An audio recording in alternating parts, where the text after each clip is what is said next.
안녕하세요, 오이PC입니다. 오늘 본체 조립은 화이트 감성의 게이밍 PC가 될 것 같습니다.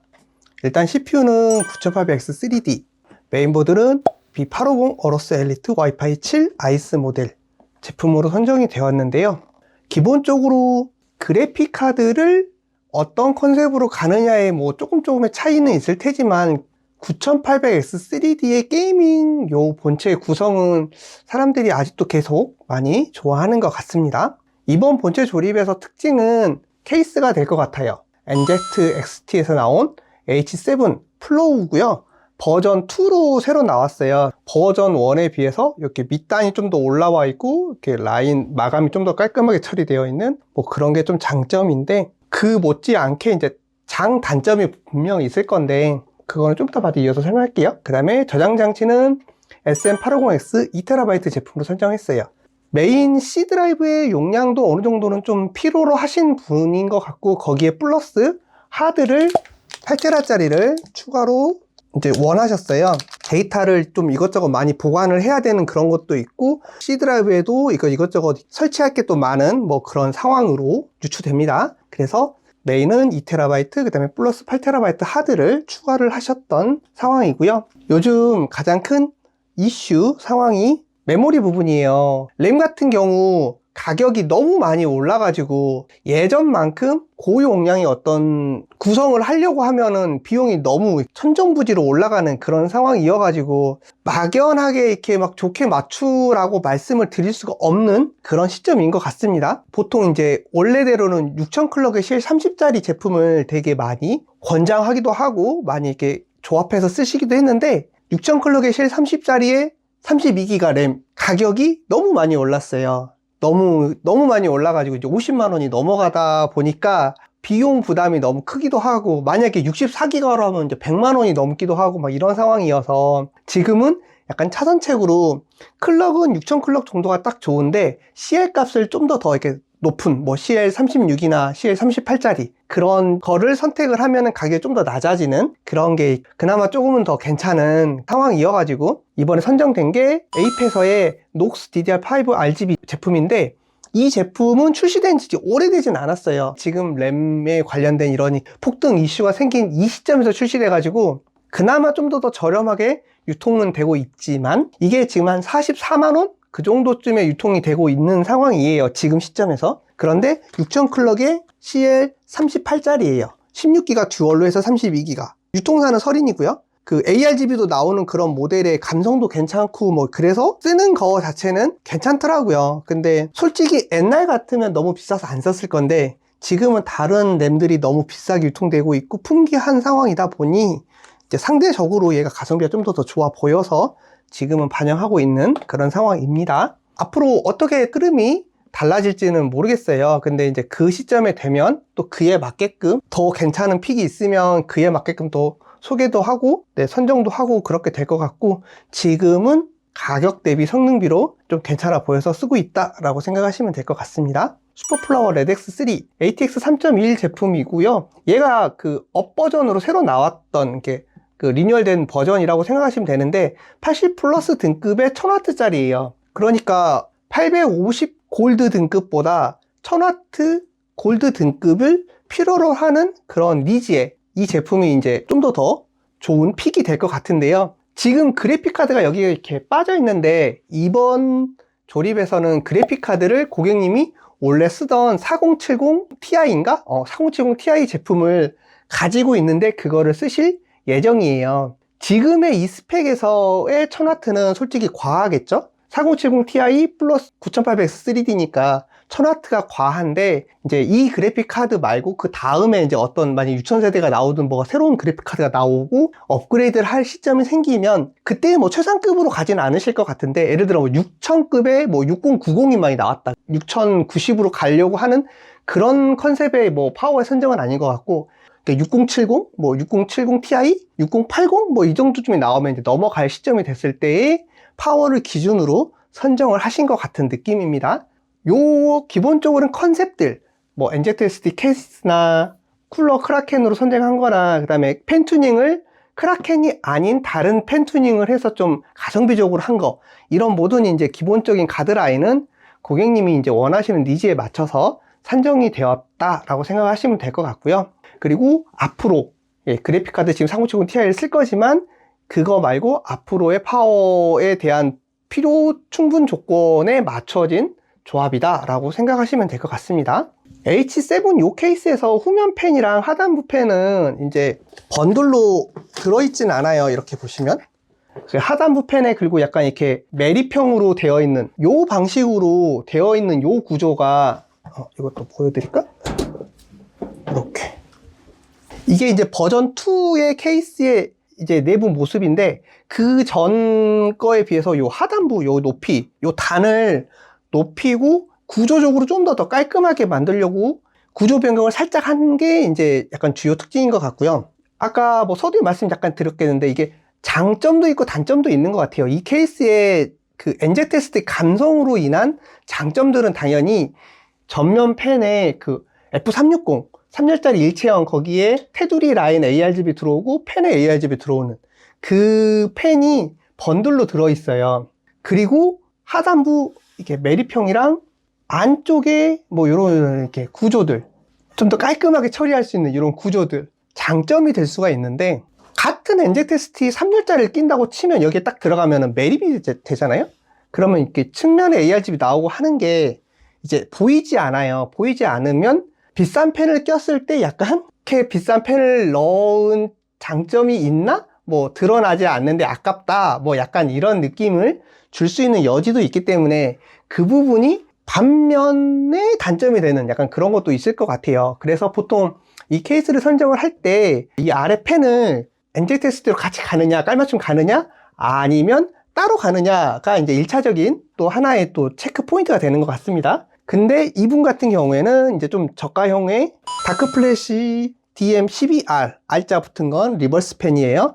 12R 프로 버전으로 해서 리버스 버전으로 3개 해서 이렇게 흡기 방향으로 장착을 추가를 할 예정이에요. NZSD가 흡기 펜이 또 없다 보니까 리버스 펜이 없어요. 그러니까 그것도 또 약간 단점인 것 같기도 하고요. 그래서 반면에 이런 리버스 펜을 장착을 하면서 좀 가성비를 챙기면서도 디자인적으로 괜찮은 이런 게 하나의 또 컨셉적인 이제 선택의 그 니즈가 있는 것 같아요. 그래서 이런 식으로 가실 분들은 또 이런 것도 나쁘지 않은 것 같고요. 그리고 또 그냥 NZS 깔맞춤을 원하시는 분들에겐 당연히 또 그냥 깔맞춤을 가는 것도 뭐 하나의 또 선택이겠죠. 그러니까 그거는 사용자의 관점에서 어느 게 더 좋은지 판단할 기준일 것 같고요. 이번에는 다크 플래시 거 펜 3개로 리버스 펜을 장착을 할 거고 후면 펜은 좀 더 좀 괜찮은 펜을 넣고 싶었나 봐요. 그래서 아티커 P14 프로 ARGB 모델이고요. ARGB 들어오는 모델로 좀 일부러 깔맞춤을 원하셨고 그 중에서 펜 성능은 좀 더 좋게 그래서 후면 펜은 일부러 140mm짜리 펜을 선정을 당연히 하셨고요. 요 전반적인 컨셉에서 NZSD 펜이 아니면서도 이제 성능이나 이런 부분에서 좀 어느 정도 준수하게 받쳐주는 그런 거를 원하시는 니즈에 맞춰서 아틱 펜을 선정을 하셨습니다.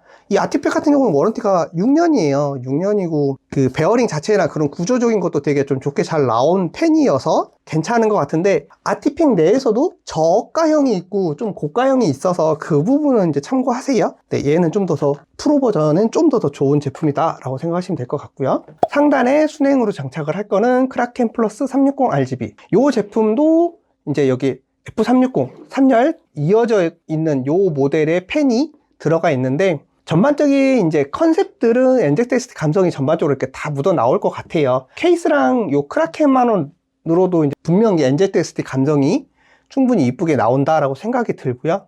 그 외에 이제 화이트 감성이 접목되면서 좀 더 깔끔하게 처리가 되는 그런 게 이번 조립의 기본적인 컨셉이 될 것 같습니다. 오늘 본체 조립은 이렇게 진행하겠습니다. OEPC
스냅 쿨러는 언박싱을 이렇게 필요로 하시는 분들이 가끔 있으실 것 같아서 조금 더 자세하게 보여드리고 조립 이어서 할게요. 크라켄 같은 경우도 이번 버전이 새로 나온 이후에는 통합 케이블이 훨씬 더 이렇게 굵어졌어요.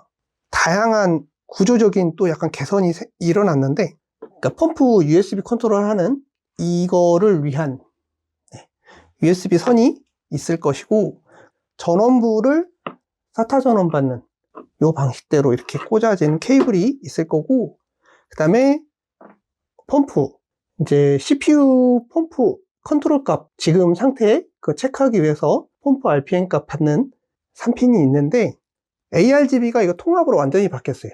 이 8가닥 케이블로 통합 케이블로 바뀌어가지고 이 케이블의 연장선으로 이렇게 꼽거나 아니면 여기에서 이렇게 또 분할해서 각각의 케이블로 또 쪼개지는 방식이거나 뭐 이런 식으로 해서 여기에 또 같은 타입으로 연결하거나 아니면 분할하거나 이런 식으로 해서 할 수 있게끔 구조적으로 아예 이렇게 케이블 하나를 이렇게 8핀짜리로 하네스라고 표현을 해야겠죠? 예, 8핀 하네스로 연결을 하는 구조로 바뀌었는데, 여기 자세히 보면은 이쪽에서 펜이 케이블이 이렇게 다 직선인데 여기서 하나가 이렇게 억각으로 꼬여 있어요.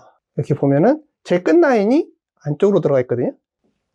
그래서 케이블 배열상 구조적으로 이 끝 라인이 안쪽 세 번째인 거, 요거가 네, 특징이라면 특징일 수 있을 것 같아요. 보통 각 라인 이렇게 다 나가서 똑같은 라인으로 만들고 거기에 맞춰서 용도에 맞게끔 쓰는 건데, 이게 안쪽으로 들어가 있는 요렇게 꼬여있는 구조로 선이 배치되어 있는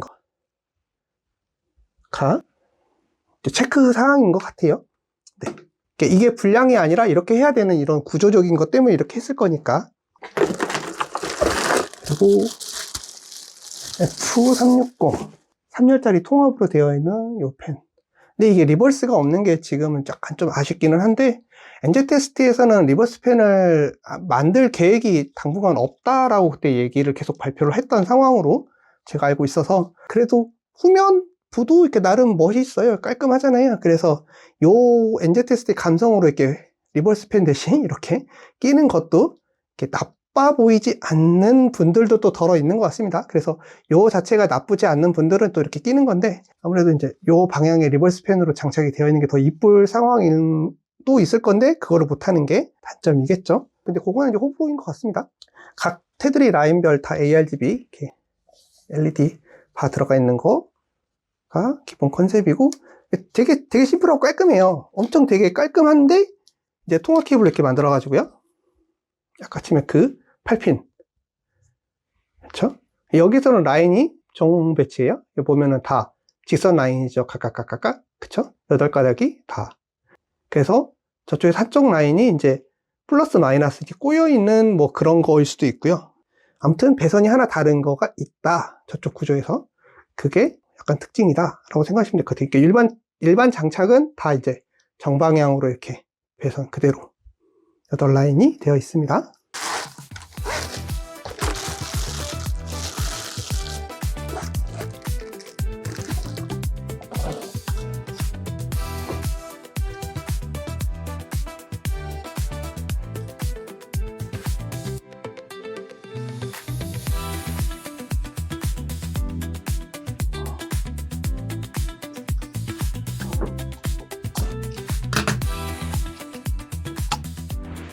AMD의 킷이 이렇게 별도로 들어있어서 AMD에 맞춰서 하우징을 바꿔주는 건데요. 이게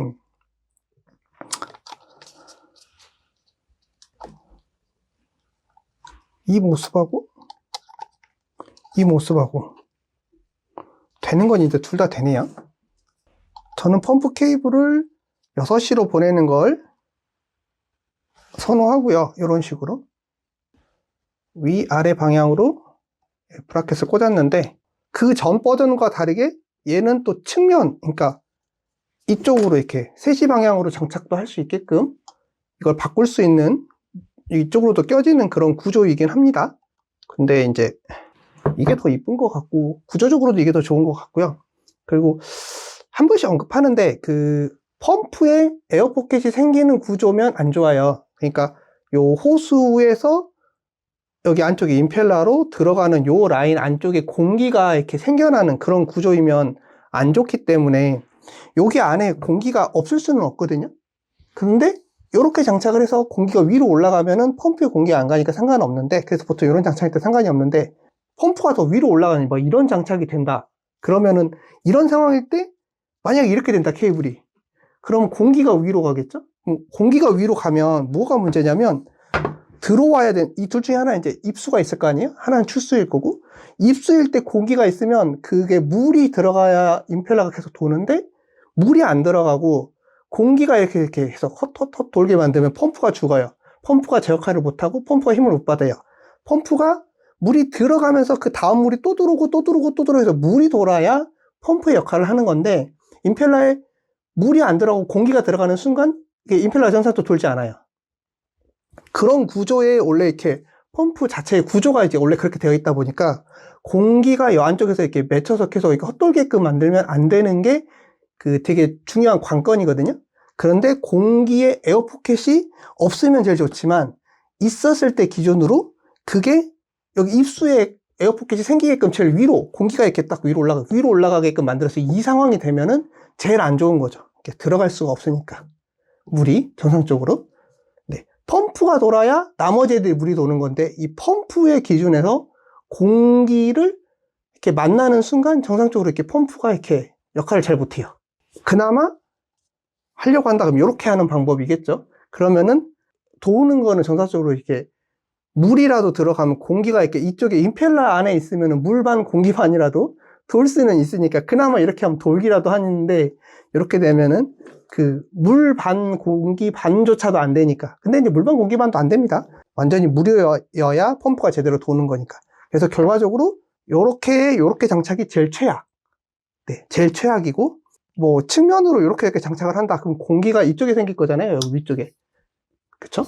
네, 이렇게 되면 여기가 더 높으니까 이렇게 생기는 구조면 그나마 좀 더 낫다. 네, 그래서 보통 이렇게 뭐 이렇게 장착을 뭐 전면부에 장착하실 때 이렇게 장착하시는 분들도 어쩔 수 없이 차선책으로 이렇게 장착하는 분들도 덜어 있습니다. 근데 이제 이렇게 안 되는 사람들이 어쩔 수 없이 이제 또 뭐 이렇게 장착하시는 분들도 당연히 있을 터인데, 이렇게 해도 이렇게 장착을 하는 것도 네, 가능하긴 합니다. 근데 이제 이것도 이제 구조적으로 좋지는 않은데, 근데 요렇게 되는 장치 방향에서 요거를 또 이렇게 하신다, 이렇게. 그러면 이제 또 공기가 위에 생길 수 있는 여지가 있어서 그게 안 좋다라고 말씀을 드리는 거고요. 요렇게. 네. 그렇습니다. 가장 일반적으로 좋은 방법은 이제 상단에 이렇게 6시. 요 구조가 가장 일반적으로 좋은 방법이라고 생각합니다. 이게 뭐 이렇게 자세히 설명할 일이야 싶은데, 그래도 해주면 또 누군가는 실수할 거 안 할 수 있으니까. 그리고 인텔 관련된 브라켓들도 써먹을 일이 있을 걸 대비해서 꼭 갖고 계셔야 됩니다.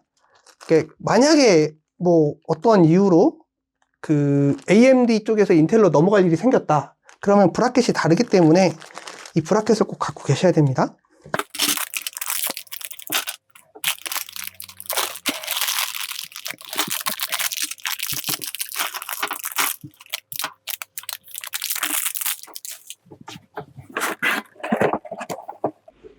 이 메인보드에 있는 브라켓 교환하실 때 첫 바퀴 이게 좀 꽉 조여져 있거든요. 이렇게 첫 바퀴를 좀 약간 힘있게 이렇게 열어야 되는데, 그거를 좀 주의하셔야 돼요. 잘못해가지고 어긋나서 메인보드를 이렇게 쿡 찍어버릴 수가 있거든요. 잘못돼서 메인보드를 찍어버리면 메인보드에 이런 소자가 있는데 소자 쪽에 찍히면 소자가 불량이 생길 여지가 분명히 있고요. 네, 그리고 안쪽에 이제 이런 자리에도 이게 잘못 이렇게 드라이버가 찍히면 단락이 생길 수 있죠. 그래서 항상 그런 것들이 생길 여지가 있기 때문에 조심하셔야 돼요. 첫 바퀴 때 이게 꽉 조여져 있다 보니까, 처음에 새거 상태일 때 꽉 조여져 있다 보니까 첫 바퀴 때 힘을 잘못 주면은 이게 드라이버가 이렇게 옆으로 콱 가서 찍어버릴 수 있는 여지가 있어요. 그래서 그걸 조심해야 된다. 그걸 참고적으로 말씀드리는 거고요.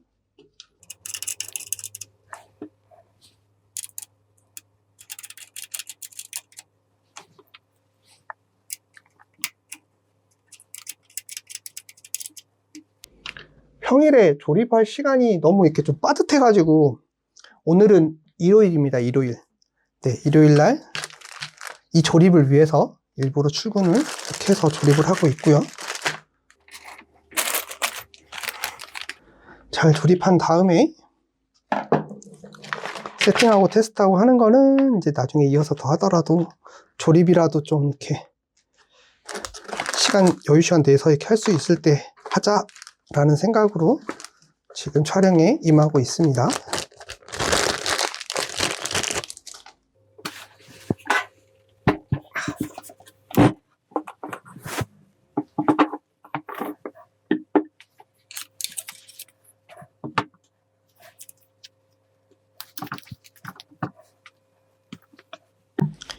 이렇게 펜색이 일체형인 F360의 특징이 나사 홀이 4개밖에 없어요. 원래대로 하면 펜 3개를 달았을 때 여기 해서 총 12개, 432 해서 12개가 들어가 있을 그런 방식인데, F360은 나사 4개만 박으면 됩니다.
촬영으로 보여주면서 하려고 하니까 각도, 화각 잡는 게 되게 어려운 것 같아요.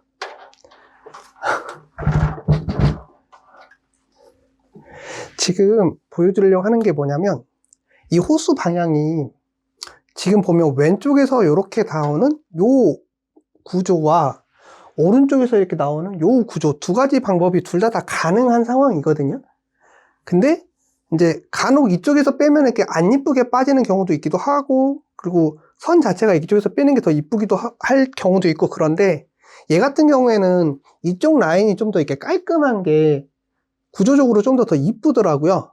그래서 요렇게 장착을 하면 좀 더 이쁠 것 같아서 이렇게 하는데, 요 모습, 이렇게 왼쪽에서 호수가 나오는 요 구조로 할 때 이제 체크사항은 후면 펜을 장착을 하는데, 후면 펜에 얘가 닿지 않는지 그 구조를 감안하고 해야 돼요.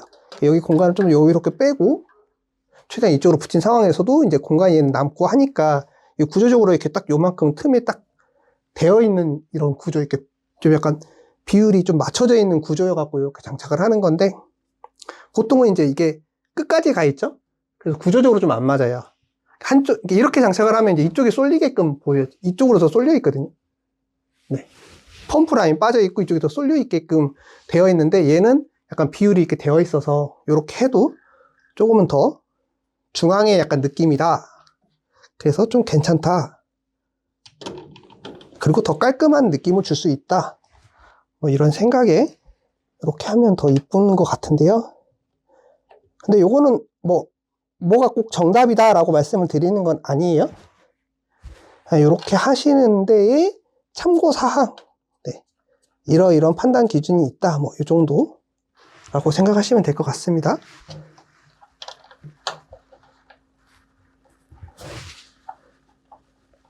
이렇게 장착하면 되는데, 이제는 그냥 조립하기 쉽게 할게요.